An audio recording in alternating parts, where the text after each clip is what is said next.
আমরা জাহান্নামের আগুন থেকে নিজেরা বাঁচব, বিষয়টা না হয় বুঝলাম। ফাকাইফা লানা বিআহলিনা, কিন্তু কিভাবে আমরা আমাদের পরিবার পরিজনদেরকে জাহান্নামের আগুন থেকে বাঁচাইব? ফাকাল রাসূলুল্লাহ সাল্লাল্লাহু আলাইহি ওয়াসাল্লাম, একথা শোনার পরে নবীজি বললেন, তানহাউহুন্না আম্মা নাহাকুমুল্লাহু আন, আল্লাহ তাআলা তোমাদেরকে যা যা করতে নিষেধ করেছেন তা তা করা থেকে পরিবার পরিজনদেরকে বিরত রাখো। ওয়া তা'মুরুহুন্না বিমা আমারাকুমুল্লাহ, এবং আল্লাহ যা যা করতে আদেশ করেছেন তোমরা তোমাদের পরিবার পরিজনদেরকে তা তা করতে আদেশ করো। এভাবে তোমরা তাদেরকে জাহান্নামের আগুন থেকে বাঁচাও। বেপরদায় চলতে নিষেধ করেছে, আপনি পরিবারকে নিষেধ করুন। নাচ গান দেখতে, টিভি সিনেমা দেখতে নিষেধ করা হয়েছে, আপনি তাদেরকে নিষেধ করুন। নামাজ করার কথা আল্লাহ তাআলা বলেছেন, এরপরে হজ করার কথা বলেছেন, যাকাত দেওয়ার কথা বলেছেন, বিভিন্ন ইবাদতের কথা বলেছেন। যেগুলো আদেশ করেছে এগুলো পালন করতে আদেশ করুন, এবং যা যা করতে নিষেধ করেছেন তা থেকে নিষেধ করুন। এভাবেই আপনি আপনার পরিবার পরিজনদেরকে জাহান্নামের আগুন থেকে বাঁচান। তাহলে এভাবে তাদেরকে আমরা অল্প অল্প করে দিন শিক্ষা দিতে পারি। 2 নম্বর অংশ, যে তাদেরকে ইবাদতের জন্য উৎসাহিত করা। স্ত্রীদেরকে ইবাদতের জন্য উৎসাহিত করা, নিজেরও করতে হবে, স্ত্রীকে ইবাদত করার জন্য উৎসাহিত করতে হবে। হযরত আবু হুরায়রা রাদিয়াল্লাহু আনহু থেকে বর্ণিত, রাসূলুল্লাহ সাল্লাল্লাহু আলাইহি ওয়াসাল্লাম বলেন, রাহিমাল্লাহু রাজুলান, আল্লাহ তাআলা ওই পুরুষের উপরে তার বিশেষ রহমত নাজিল করেন যেই পুরুষ গভীর রজনীতে সবাই যখন ঘুমিয়ে থাকে আরামের বিছানা ছেড়ে দিয়ে এক আল্লাহর সন্তুষ্টির জন্য অজু করে জায়নামাজ নিয়ে দাঁড়িয়ে যায়। শুধু একা একা নামাজ আদায় করে না, নিজের স্ত্রীকেও নামাজ আদায় করার জন্য, তাহাজ্জুদের নামাজ আদায় করার জন্য জাগ্রত করে দেয়। সুবহানাল্লাহ। একজন মানুষের জীবন পরিবর্তন হওয়ার জন্য অনেক বেশি আলোচনার দরকার পড়ে না। 4 দিন ব্যাপী ইসলামী মহাসম্মেলন শুরু হয়েছে। এক একটা বক্তার কাছ থেকে যদি আমরা একটা করে নসিহা নিয়ে আমল করতে পারি, তাহলে 4 দিনে অনেকগুলা নসিহা আমাদের জীবনের আমলের তালিকায় যুক্ত হয়ে যাবে। ঠিক কি ঠিক না? এজন্য আমরা কাউকে ছোট করে দেখব না। সে কার কথা বলতেছে, কে বলতেছে, ওইটা খেয়াল করলে আপনার হেদায়েত হবে না। খেয়াল করতে হবে, লক্ষ্য করতে হবে কার কথা বলতেছে। এজন্য যখন আমরা মাহফিলে বসবো, আমরা খেয়াল করব যে এখান থেকে আমাদের জন্য শিক্ষণীয় কি। যেই নসিহাগুলো উলামায়ে কেরাম করেন, প্রত্যেকটা নসিহা আমরা আমাদের জীবনের মধ্যে বাস্তবায়ন করার চেষ্টা করব ইনশাআল্লাহ। মুহতারাম হাজিরিন, আমি আপনাদের সামনে অতীব গুরুত্বপূর্ণ একটি বিষয়ের উপর আলোচনা করব, যে বিষয়টি আমাদের জানা অত্যন্ত জরুরি। কারণ আমরা আমাদের সমাজগুলোর মধ্যে লক্ষ্য করলে দেখতে পাই, আমরা আমাদের জীবন চলার পথে যেই যেই সমস্যার সম্মুখীন হই তার মধ্যে একটি রয়েছে, আমরা দেখি প্রায় পরিবারের মধ্যে স্বামী স্ত্রীর মধ্যে ঝগড়া বিবাদ লেগেই থাকে। ঠিক কি ঠিক না? টাকা পয়সা আছে, ধন দৌলত আছে, কোনো কিছুর অভাব নেই, কিন্তু তারপরও সংসারের মধ্যে শান্তি নাই। ঠিক কি ঠিক না? এজন্য আমাদের জানা দরকার যে কি কি কাজ করলে স্বামী স্ত্রীর দাম্পত্যময় জীবন সুখময় হবে, স্ত্রীর প্রতি স্বামীর কি কি অধিকার রয়েছে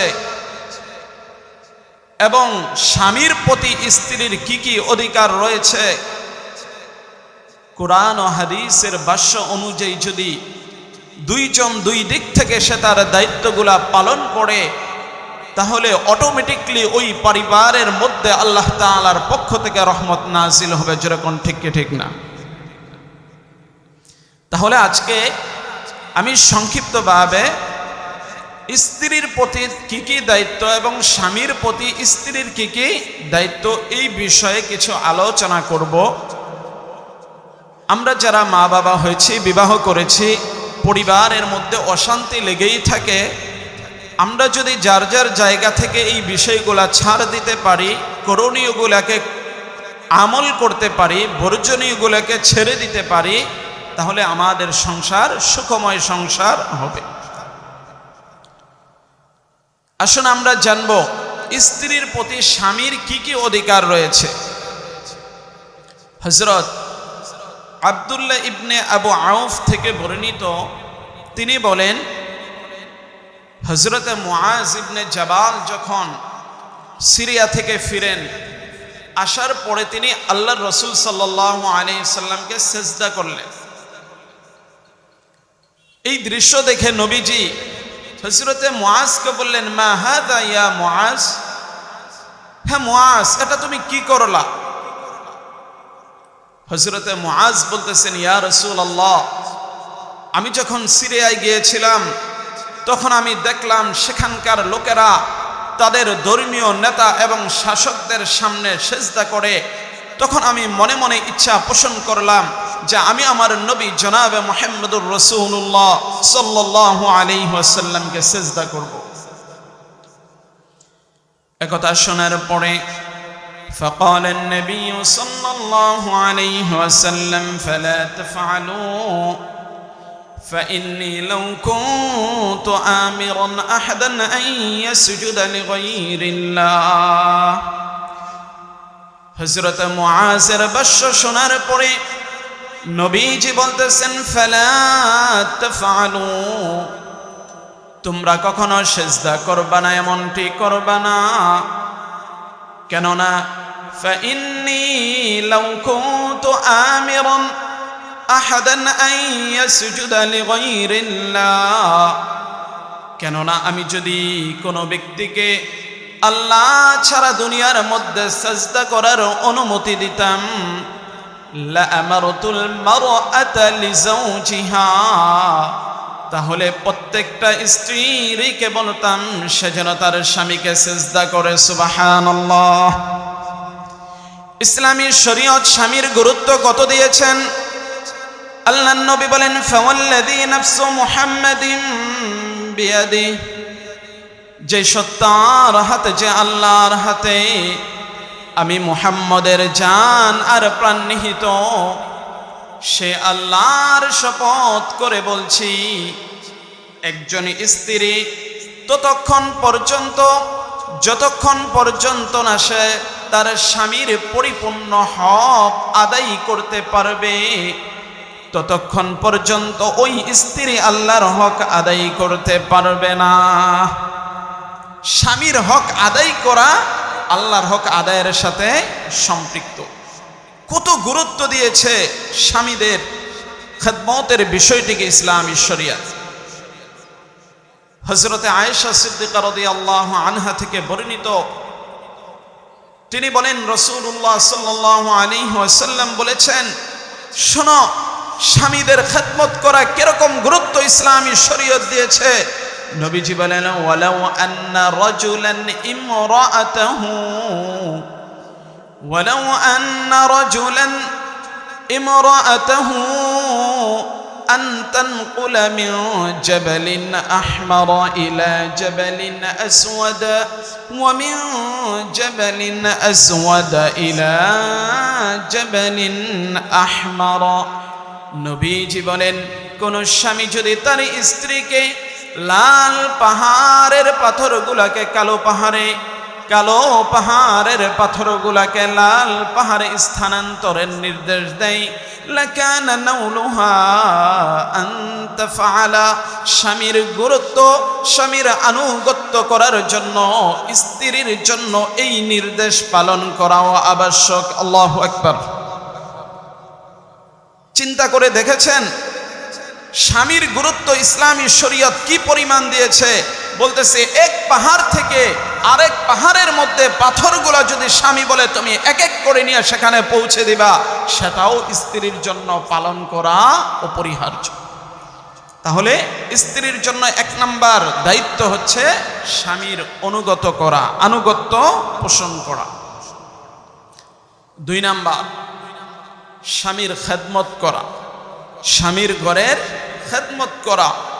এই খেদমতকে আপনি কাজের বুয়া মনে করে করবেন না, এই খেদমতকে আপনি কাজের মেয়ে মনে করে করলে হবে না, এই খেদমত আপনি বান্দি বা দাসী মনে করলে করে হবে না। এই খেদমত শরীয়তের বিধান এবং এই সেবা খেদমত করেই মনে করেই করতে হবে। হযরতে আবুদ রহমতুল্লাহি আলাইহি থেকে বর্ণিত, তিনি বলেন একদা হযরত আলী রাদিয়াল্লাহু আনহু আমাকে বললেন যে আমি কি তোমাকে আমার পক্ষ থেকে এবং রাসূলের মেয়ে হযরতে ফাতেমার পক্ষ থেকে হাদিস বর্ণনা করব না? তখন তিনি বললেন যে অবশ্যই অবশ্যই আপনি বর্ণনা করুন। তখন হযরত আলী বললেন, শোনো, রাসূলের সবচেয়ে আদরের মেয়ে ছিলেন হযরতে ফাতেমা। তিনি ঘরের সেবা, ঘরের কাজ, ঘরের খেদমত কিভাবে করতেন শোনো। ইন্নাহা জাররাত বিররাহা হাত্তা আথরাহা ফি ইয়াদিহা। হযরতে ফাতেমা তিনি তার নিজের হাতে জাতা ঘুরাইতে ঘুরাইতে, জাতা পিষতে পিষতে নিজের হাতের মধ্যে ফুসকা পড়ে যেত। وسقنت في البيت حتى أثر في يدها। কলস ভরে পানি কাঁধে করে আনার কারণে তার গাড়ের মধ্যে দাগ পড়ে যেত। ঘরের কাপড়, ঘর গুছানোর কারণে, ঘর ঝাড়ু দেওয়ার কারণে হযরতে ফাতেমার জামা কাপড়গুলা ময়লা হয়ে যেত।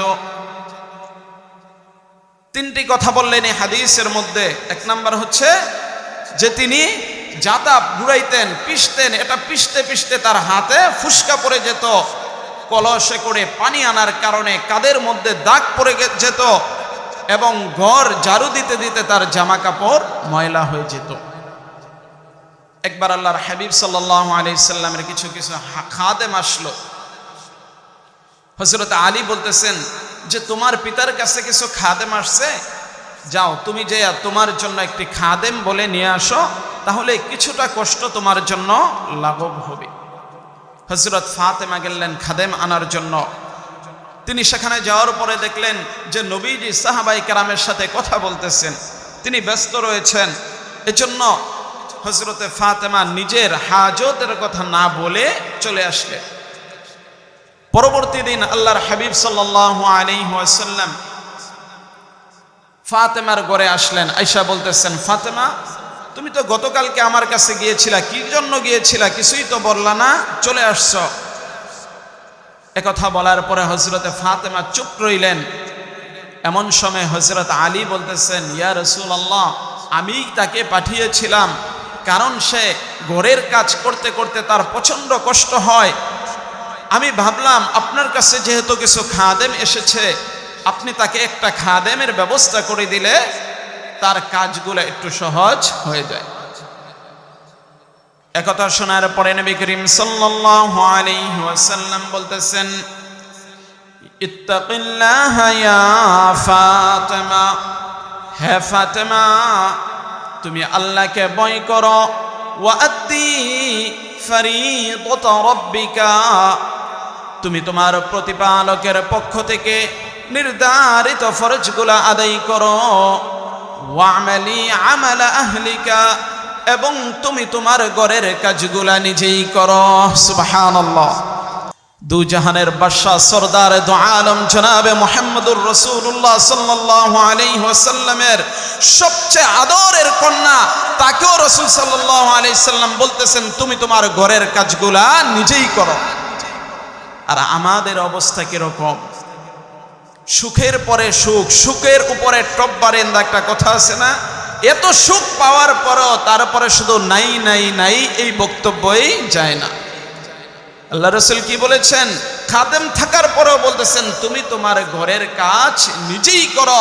সুতরাং এই কাজটাকে কাজ মনে করা যাবে না, এই কাজটাকে আল্লাহর হুকুম, আল্লাহর রাসূলের হুকুম এবং স্বামীর খেদমত হিসাবে করতে হবে। তবে নবীজি এখানে একটি আমল শিখিয়ে দিয়েছেন, যে বলতেছেন হ্যাঁ ফাতেমা, তুমি যখন ঘুমাইতে যাইবা ঘুমানোর পূর্বে 33 বার সুবহানাল্লাহ, 33 বার আলহামদুলিল্লাহ এবং 34 বার আল্লাহু আকবার পাঠ করে তুমি ঘুমাইবা। তুমি যদি এই আমলটা করতে পারো তাহলে এই আমলটা তোমার ওই খাদেমের চাইতে তোমার জন্য উত্তম হবে। সুবহানাল্লাহ। তাহলে আমাদের যাদের স্ত্রী রয়েছে, স্বামীর পক্ষ থেকে তাদের 2 নাম্বার কর্তব্য হচ্ছে স্বামীর খেদমত করা, স্বামীর খেদমত করা। 3 নাম্বার, একেবারে সংক্ষিপ্তভাবে বলতেছি, স্বামীর জন্য সাজসজ্জা করা। এটাও শরীয়তের একটি বিধান। হযরত আবু হুরায়রা রাদিয়াল্লাহু আনহু থেকে বর্ণিত, তিনি বলেন রাসূলুল্লাহ সাল্লাল্লাহু আলাইহি ওয়াসাল্লামকে জিজ্ঞেস করা হলো আইয়ুন নিসাই খায়রুন, নারীদের মধ্যে সর্বোত্তম নারী কারা? নবীজি বললেন আল্লাতী তাসুররুহু ইযা নাযারা ওয়া তুতিউহু ইযা আমারা ولا تخالفه في نفسها ومالها بما يكره। নবীজি বলেন নারীদের মধ্যে সবচেয়ে উত্তম নারী হচ্ছে ওই নারী যেই নারীর দিকে তাকাইলে স্বামীর মনটা জুড়িয়ে যায়। সুবহানাল্লাহ। নারীদের মধ্যে, স্ত্রীদের মধ্যে সবচেয়ে উত্তম হচ্ছে ওই স্ত্রী যে স্ত্রী স্বামীর আনুগত্য করে, স্বামী যা আদেশ করে তা পালন করে, যা থেকে নিষেধ করে তা পালন করে। ওয়ালা তুখালিফুহু ফি নাফসিহা ওয়া মালিহা। নারীদের মধ্যে সর্বোত্তম নারী হচ্ছে ওই নারী যে নারী সে তার নিজের ব্যাপারে এবং স্বামীর ধন সম্পদের ব্যাপারে স্বামীর বিরোধিতা করে না এবং স্বামী যা করা অপছন্দ করেন তা থেকে বেঁচে থাকে। তাহলে এই হাদিসের মধ্যে উত্তম নারীর কয়েকটি গুণাগুণের কথা আল্লাহর হাবিব সাল্লাল্লাহু আলাইহি ওয়াসাল্লাম উল্লেখ করেছেন। এর মধ্যে 1 নাম্বার হচ্ছে যে স্বামীর জন্য এমনভাবে সাজগোজ করে থাকা যে তোমার দিকে তাকাইলে যেন স্বামীর মনটা জুড়িয়ে যাও, এটাও ইবাদতের অন্তর্ভুক্ত। 4 নাম্বার, স্বামীর বিশেষ চাহিদা পূরণ করা। সহিহ বুখারীর বর্ণনা এসেছে, হযরত আবু হুরায়রা রাদিয়াল্লাহু আনহু থেকে বর্ণিত, তিনি বলেন রাসূলুল্লাহ সাল্লাল্লাহু আলাইহি ওয়াসাল্লাম ইরশাদ করেছেন ইযা দা'আর রাজুলু ইমরাআতাহু ইলা ফিরাশি, যখন কোন স্বামী তার স্ত্রীকে তার বিছানার মধ্যে ডাকবে, ফাআবাত, এমনত অবস্থায় স্ত্রী যদি তার বিছানার মধ্যে আসতে অস্বীকৃতি জানায়, ফাবাতা গাদবানা আলাইহা, আর স্বামী যদি কষ্ট নিয়ে রাত্রি যাপন করে, নবীজি বলেন লা'নাতাহাল মালাইকাতু হাত্তা তুসবিহা, তাহলে ওই স্ত্রীর প্রতি সকাল পর্যন্ত ফেরেশতাগণ লানত করতে থাকেন। নাউজুবিল্লাহ। এজন্য স্বামীর বিশেষ চাহিদা পূরণ করা, স্বামী যদি ডাকে তাহলে স্বামীর ডাকে অসম্মতি প্রকাশ করা যাবে না। যদি আপনি না আসেন তাহলে আল্লাহর হাবিব সাল্লাল্লাহু আলাইহি ওয়াসাল্লামের ভাষ্য অনুযায়ী আপনার উপর ফজর পর্যন্ত ফেরেশতারা লানত অভিশাপ করতে থাকেন। 5 নাম্বার, স্বামীর সন্তানদের লালন পালন করা। সহিহ বুখারীর বর্ণনায় এসেছে, হযরত আব্দুল্লাহ ইবনে ওমর রাদিয়াল্লাহু আনহু থেকে বর্ণিত, রাসূলুল্লাহ সাল্লাল্লাহু আলাইহি ওয়াসাল্লাম বলেন, আলা কুল্লুকুম রাঈন ওয়া কুল্লুকুম মাসউলুন আন রাইয়াতিহি। নবীজি বলেন, তোমরা জেনে রেখো, তোমরা সকলে দায়িত্বশীল এবং প্রত্যেকে নিজ নিজ দায়িত্ব সম্পর্কে জিজ্ঞাসিত হবে। ফাল ইমামুল্লাযী আলান নাসি রাঈন ওয়া হুয়া মাসউলুন আন রাইয়াতিহি। ইমাম তার মুসল্লিদের ব্যাপারে দায়িত্বশীল, কিয়ামতের মাঠে সে তার মুসল্লিদের ব্যাপারে জিজ্ঞাসিত হবে। বুখারী শরীফের হাদিস। ওয়ার রাজুলু রাঈন আলা আহলি বাইতিহি। পরিবারের অভিভাবক, পরিবারের কর্তা, সে তার পরিবারের দায়িত্বশীল। ওয়া হুয়া মাসউলুন আন রাইয়াতিহি। কাল কিয়ামতের মাঠে প্রত্যেকটা পরিবারের অভিভাবক পরিবারের লোকদের সম্পর্কে জিজ্ঞাসিত হবে, যে আপনার বোন কি করেছিল, তোমার বউ কি পর্দায় চলেছিল কিনা, তোমার ভাইকে নামাজ পড়েছিল কিনা, তোমার অধীনস্থ যারা রয়েছে প্রত্যেকের ব্যাপারে তোমাকে কাল কিয়ামতের মাঠে আল্লাহ তাআলার আদালতে হিসাব দিতে হবে। ওয়াল মারআতু রাঈয়াতুন আলা আহলি বাইতি যাওজিহা আলা আহলি বাইতি যাওজিহা ওয়া ওয়ালাদিহি ওয়া হুয়া মাসউলাতুন আনহুম। নবীজি বলেন, স্ত্রী সে তার স্বামীর পরিবার পরিজন এবং তার সন্তানদের ব্যাপারে দায়িত্বশীল। কাল কিয়ামতের মাঠে সে তাদের সম্পর্কে জিজ্ঞাসিত হবে, যে তোমার কাছে যে সন্তান আমানত দেওয়া হয়েছিল, তুমি কি তোমার সন্তানকে ঠিকমতো লালন পালন করেছ? তুমি কি তার দেখশন ঠিকমতো করেছ? তাকে কি তুমি শৈশবে দিন শিক্ষা দিয়েছ কি না? তাহলে 5টি মোটা মোটা বিষয় আমরা জানতে পারলাম স্ত্রীর প্রতি স্বামীর দায়িত্ব সম্পর্কে। এর মধ্যে 1 নম্বর কি ছিল? স্বামীর আনুগত্য করা, স্বামীর আনুগত্য করা, স্বামীর খেদমত করা, স্বামীর জন্য সাজসজ্জা করা, স্বামীর বিশেষ চাহিদা পূরণ করা এবং স্বামীর সন্তানদের লালন পালন করা, এটা আপনার দায়িত্ব। এছাড়া আরো অনেক দায়িত্ব রয়েছে, যেরকম স্বামীর অনুমতি ছাড়া বাইরে বের না হওয়া, এটা স্ত্রীর জন্য বৈধ নয়। স্বামীর অনুমতি ছাড়া কোনো ভিন্ন পুরুষ বাড়িতে আনা এটাও জায়েজ নয়।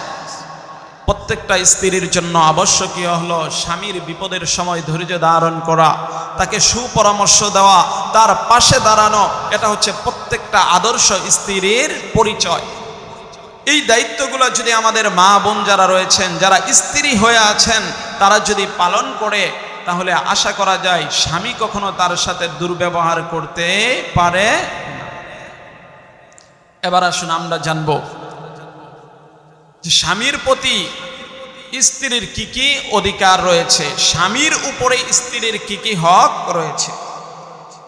1 নাম্বার, সৎভাবে বসবাস করা। কিভাবে বসবাস করা? নাকি ঝগড়া ফাসাদ করে করা যাইব? কিভাবে বসবাস করতে হবে? সৎভাবে বসবাস করতে হবে। আল্লাহ তাআলা বলেন, ওয়াশিরুহুন্না বিল মারুফ। তোমরা তোমাদের স্ত্রীদের সাথে একজন আরেকজনের সাথে সৎভাবে বসবাস করো। فإن كرهتموهن فعسى أن تكرهوا شيئا ويجعل الله فيه خيرا كثيرا। আল্লাহ বলেন, যখন কোনো মেয়েকে তুমি বিবাহ করলা, করার পরে যদি তার মধ্যে কোনো ত্রুটি বের হয়, কোনো খুঁত ধরা পড়ে, এই ত্রুটি এই খুঁত বের হওয়ার পরও তুমি যদি ওই স্ত্রীকে নিয়ে সংসার করো, আল্লাহ বলেন এই পরিবারের মধ্যে আমার পক্ষ থেকে বিশেষ বরকত রয়েছে। সুবহানাল্লাহ। কারণ বিয়ে করার পরে অনেক সময় অনেক ধরনের সমস্যা বের হয়, বিভিন্ন ধরনের সমস্যা দেখা দেয়। বের হওয়ার পরে ওই ত্রুটিগুলা নিয়েও যদি আপনি তার সাথে সংসার করেন, তাহলে এই সংসারের মধ্যে বরকত দিবেন কে?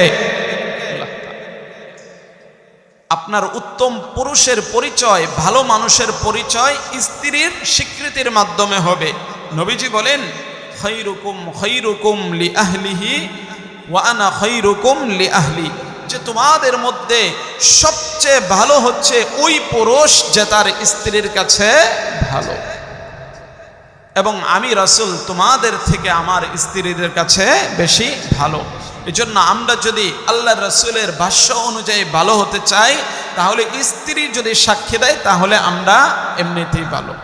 তাহলে এক নাম্বার হচ্ছে তাদের সাথে সৎভাবে বসবাস করা। দুই নাম্বার হচ্ছে স্ত্রীদেরকে দ্বীন শিক্ষা দেওয়া এবং ইবাদতের জন্য উৎসাহিত করা। একটু মিলান, যোগ বিয়োগগুলা মিলান, যে আমরা এগুলো কয়টা পালন করি, কয়টা মানতেছি। স্ত্রী যারা আছেন তারা মিলান যে স্বামীদের সাথে আমরা কোরআন হাদিস অনুযায়ী তাদের সাথে আচার ব্যবহার করি কিনা, এবং স্বামীরাও আপনারা মিলাইতে পারেন যে আমরা কোরআন হাদিসের ভাষ্য অনুযায়ী তাদের সাথে ব্যবহার করি কি না। দুই নাম্বার, স্ত্রীদেরকে দ্বীন শিক্ষা দেওয়া এবং ইবাদতের জন্য উৎসাহিত করা। মেরে মুআজ্জাজ হাজিরিন, আল্লাহর হাবিব সাল্লাল্লাহু আলাইহি ওয়াসাল্লাম এ ব্যাপারে অত্যন্ত গুরুত্ব দিয়েছেন যে স্বামী যেন তার স্ত্রীর অধিকারগুলো আদায় করে এবং স্ত্রীও যেন স্বামীর অধিকারগুলো আদায় করে। আলাইহা মালাইকাতুন গিলাযুন শিদাদুন লা ইয়াসুনাল্লাহ মা আমারাহুম ওয়া ইয়াফআলুনা মা ইউমারুন। দুই নম্বর আল্লাহ বলেন, হে ঈমানদারগণ, তোমরা নিজেরা জাহান্নামের আগুন থেকে বাঁচো এবং তোমরা তোমাদের পরিবার পরিজনদেরকে জাহান্নামের ওই আগুন থেকে বাঁচাও যেই আগুনের ইন্ধন হবে মানুষ এবং পাথর। লা ইয়াসুনাল্লাহ আলাইহা মালাইকাতুন গিলাযুন শিদাদুন লা ইয়াসুনাল্লাহ মা আমারাহুম ওয়া ইয়াফআলুনা মা ইউমারুন। যেই আগুনের রক্ষণাবেক্ষণের দায়িত্ব রয়েছে কঠিন থেকে কঠিনতম হৃদয়ের অধিকারী ফেরেশতারা, যে ফেরেশতারা আল্লাহ তাআলার আদেশকে কখনো লঙ্ঘন করেন না, আল্লাহ বলতে দেরি তা বাস্তবায়ন করতে দেরি করে না। আল্লাহ বলেন, ওই আগুন থেকে তোমরা নিজেরা বাঁচো এবং তোমরা তোমাদের পরিবার পরিজনদেরকে বাঁচাও। কোন আগুন থেকে? যেই আগুনটা জ্বালানো হবে পাথর এবং মানুষ দিয়ে। একটু ভেবে দেখেছেন কখনো যে আগুন প্রজ্বলিত করা হবে মানুষ এবং পাথর দিয়ে, কিরকম ভয়ঙ্কর আগুন। ওই আগুন থেকে তুমি বাঁচো এবং তুমি তোমার পরিবার পরিজনদেরকে বাঁচাও। মেরে মুআজ্জাজ হাজিরিন, এই আয়াত কারীমা যখন নাজিল হলো, হযরত ওমর ফারুক রাদিয়াল্লাহু আনহু বললেন, ইয়া রাসূলুল্লাহ নাকি আনফুসিনা, হে আল্লাহর রাসূল, আমরা জাহান্নামের আগুন থেকে নিজেরা বাঁচব বিষয়টা না হয় বুঝলাম, ফাকাইফা লানা বিআহলিনা, কিন্তু কিভাবে আমরা আমাদের পরিবার পরিজনদেরকে জাহান্নামের আগুন থেকে বাঁচাইব? فقال رسول الله صلى الله عليه وسلم, একথা শোনার পরে নবীজি বললেন, তানহাউহুন্না আম্মা নাহাকুমুল্লাহু আন, আল্লাহ তাআলা তোমাদেরকে যা যা করতে নিষেধ করেছেন তা তা করা থেকে পরিবার পরিজনদেরকে বিরত রাখো। ওয়া তা'মুরুহুন্না বিমা আমারাকুমুল্লাহ, এবং আল্লাহ যা যা করতে আদেশ করেছেন তোমরা তোমাদের পরিবার পরিজনদেরকে তা তা করতে আদেশ করো। এভাবে তোমরা তাদেরকে জাহান্নামের আগুন থেকে বাঁচাও। বেপরদায় চলতে নিষেধ করেছে, আপনি পরিবারকে নিষেধ করুন। নাচ গান দেখতে, টিভি সিনেমা দেখতে নিষেধ করা হয়েছে, আপনি তাদেরকে নিষেধ করুন। নামাজ করার কথা আল্লাহ তাআলা বলেছেন, এরপরে হজ করার কথা বলেছেন, যাকাত দেওয়ার কথা বলেছেন, বিভিন্ন ইবাদতের কথা বলেছেন। যেগুলো আদেশ করেছে এগুলো পালন করতে আদেশ করুন। এবং যা যা করতে নিষেধ করেছেন তা থেকে নিষেধ করুন। এভাবেই আপনি আপনার পরিবার পরিজনদেরকে জাহান্নামের আগুন থেকে বাঁচান। তাহলে এভাবে তাদেরকে আমরা অল্প অল্প করে দিন শিক্ষা দিতে পারি। 2 নম্বর অংশ, যে তাদেরকে ইবাদতের জন্য উৎসাহিত করা। স্ত্রীদেরকে ইবাদতের জন্য উৎসাহিত করা, নিজেরও করতে হবে, স্ত্রীকে ইবাদত করার জন্য উৎসাহিত করতে হবে।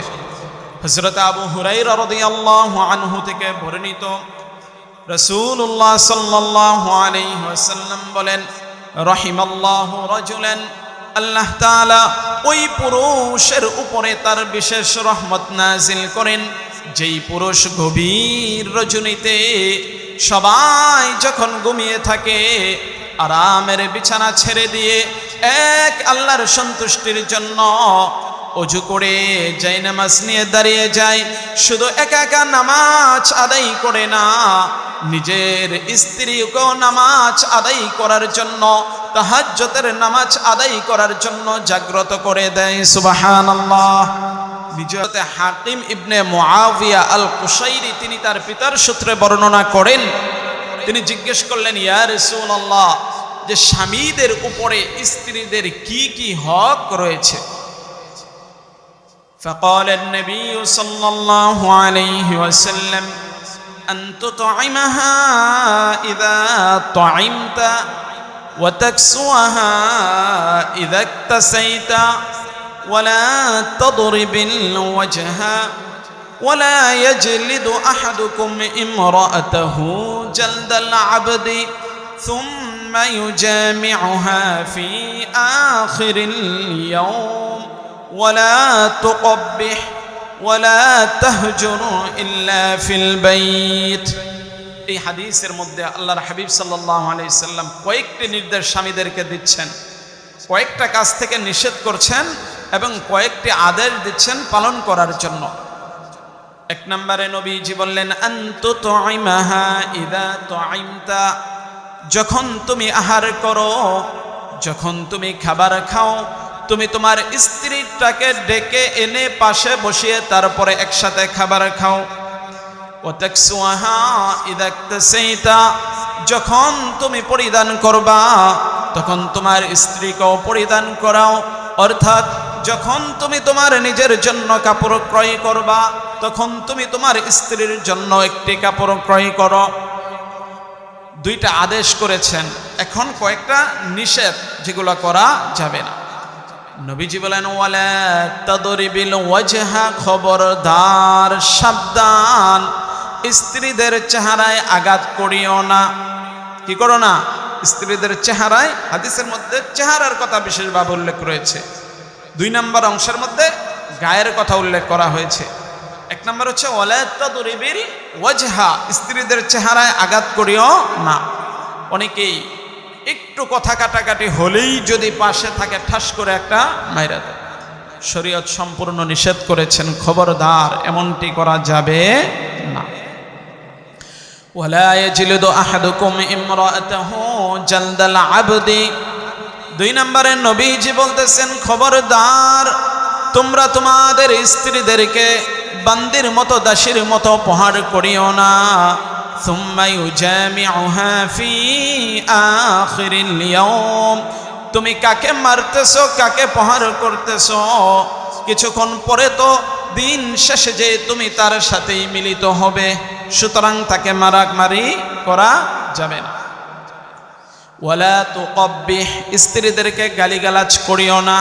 অনেক আছে কিছু হইলেই স্ত্রীকে কি করে গালি দেয়, তার 14 গোষ্ঠীর নাম সহ তারপরে গালি দেয়, এগুলা করা যাবে না। আপনার ওই রকম ব্যক্তিত্ব থাকে, আপনার যদি এরকম ক্ষমতা থাকে, আপনি এটা বাহিরে দেখান। ঘরের ভিতরে যে স্ত্রীর সামনে নেতামি করে সে কোনো বীর পুরুষ নয়, সে হচ্ছে কাপুরুষ। নবীজি বলেন, ওয়ালা তাহজুর ইল্লা ফিল বাইত, স্ত্রীদেরকে ঘর থেকে বের করে দিও না। অনেকেই কথায় কথায় বলে, যা বাপের বাড়ি চলে যাও, তোমার দরকার নেই। কেউ যদি এই কথা বলার দ্বারা মনে মনে তালাকের নিয়ত করে তাহলে তার কিন্তু তালাক হয়ে যাবে মাজাজি অর্থে। এজন্য এরকম কথাও বলা যাবে না। যদি স্ত্রীর সাথে আলাদা থাকতেই হয়, একই ঘরে থাকুন কিন্তু আলাদা থাকুন, কিন্তু তারপরও তাকে ঘর থেকে বের করে দেওয়া যাবে না।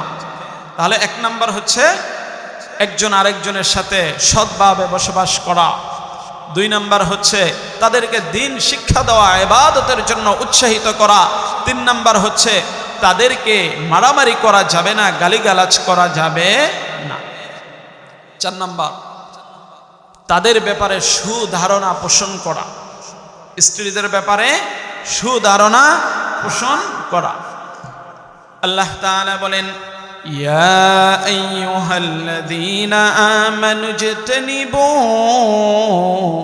কাসীরাম মিনাল-যন্ন ইন্না বা'দাল-যন্নি ইসমুন ওয়া লা তাজাসসু। আল্লাহ বলেন, হ্যাঁ ঈমানদারগণ, তোমরা অধিক ধারণা পোষণ করা থেকে বেঁচে থাকো, সন্দেহ করা থেকে বেঁচে থাকো। কেননা এমন এমন সন্দেহ রয়েছে, যেই সন্দেহগুলা হচ্ছে গুনাহের অন্তর্ভুক্ত। ওয়ালা তাজাসসু, খবরদার একজন আরেকজনের গোপন বিষয়ের পিছনে লেগে থেকো না। তাহলে 1 নম্বর অংশে কি বলতেছে? সন্দেহ পোষণ করা থেকে তোমরা বিরত থাকো। আমরা কিন্তু একটা জিনিস দেখলেই মনে মনে অনেক ধরনের জল্পনা কল্পনা করে থাকি। আল্লাহ তাআলা কোরআনের মধ্যে ডাইরেক্ট নিষেধ করেছেন। এজন্য 2 জন ছেলে মেয়েকে একসাথে দেখলেই আমরা যে নেগেটিভ সাইড নিয়ে চিন্তা করি, এটা করা যাবে না। হতেও তো পারে তারা ভাই বোন, হতেও তো পারে সে চাচা বাস্তি, হতেও তো পারে মামা ভাগ্নি। আপনি উত্তম ধারণা পোষণ করুন, কারণ উত্তম ধারণা পোষণ করা উত্তম ইবাদতের অন্তর্ভুক্ত। আল্লাহর হাবিব সাল্লাল্লাহু আলাইহি ওয়াসাল্লাম বলেন, হুসনু যন্নি মিন হুসনিল ইবাদা, উত্তম ধারণা পোষণ করা উত্তম ইবাদতের অন্তর্ভুক্ত। তাহলে আমরা আমাদের স্ত্রীদের ব্যাপারে কি করব? উত্তম ধারণা পোষণ করব। এছাড়া আরো অনেকগুলা নসিহত রয়েছে, যেগুলো এই অল্প সময়ের ভিতরে বলে বর্ণনা করা সম্ভব নয়। তাই পরিশেষে আমি আপনাদেরকে একটি কথা বলবো, যে নারীদেরকে বেশি বেশি উপদেশ দিন, নারীদেরকে বেশি বেশি উপদেশ দিন, কারণ তাদেরকে পাঁজরের হাড় থেকে সৃষ্টি করা হয়েছে। নবী করিম সাল্লাল্লাহু আলাইহি ওয়াসাল্লাম বলেন, ইস্তাউসু বিন নিসা, তোমরা নারীদেরকে বেশি বেশি উপদেশ দাও, স্ত্রীদেরকে বেশি বেশি উপদেশ দাও। ফা ইন্নাল মারআতা খুলিকাত মিন দিলাইন, কেননা নারীদেরকে পাঁজরের হাড় থেকে সৃষ্টি করা হয়েছে, আর পাঁজরের হাড়গুলোর মধ্যে উপরের হাড়টা একটু বাঁকা থাকে। ফা ইন যাহাবতা তুকিমুহু কাসারতা, নবীজি বলেন, যদি তুমি ওই বাঁকা হাড় সোজা করতে যাও তাহলে সেটা ভেঙে যাবে। ওয়া ইন তারাক্তাহু লাম ইয়াজাল আওয়াজা, আর যদি তাকে ওই অবস্থায় ছেড়ে দাও তাহলে সে আগের মতো বক্রই থেকে যাবে। ফাস্তাউসু বিন নিসা, সুতরাং তোমরা নারীদেরকে বেশি বেশি উপদেশ দাও। এজন্য একবারে ছেড়েও দেওয়া যাবে না, আবার সোজাও করা যাবে না। কি করতে হবে? তাদেরকে বেশি বেশি উপদেশ দিতে হবে। মেরে মুআজ্জাজ হাজিরিন, কোরআন ও হাদিস থেকে স্বামীর প্রতি স্ত্রীর যে অধিকার এবং স্ত্রীর প্রতি স্বামীর যে অধিকার কয়েকটি বর্ণনা করেছি। আমরা যদি ইনশাআল্লাহ এই আমলগুলা করতে পারি, আমি এতটুকু বলতে পারি, হলফ করে বলতে পারি, যে ওই পরিবার থেকে অশান্তি, পেরেশানি, ঝগড়া বিবাদ উঠে যাবে। আল্লাহ তাআলার খাস রহমত নাজিল হবে। ওই সংসারটা, ওই পরিবারটা দুনিয়াতেই জান্নাতের একটি নমুনা হয়ে যাবে। আল্লাহ তাআলা আমাদের প্রত্যেককে যার যার জায়গা থেকে আমরা যেন ইসলামী শরিয়া মোতাবেক প্রত্যেকের অধিকারগুলো আদায় করতে পারি, সেই তৌফিক দান করুন। আমরা সকলে বলি আমিন। ওয়া আখির দাওয়ানা আলহামদুলিল্লাহি রাব্বিল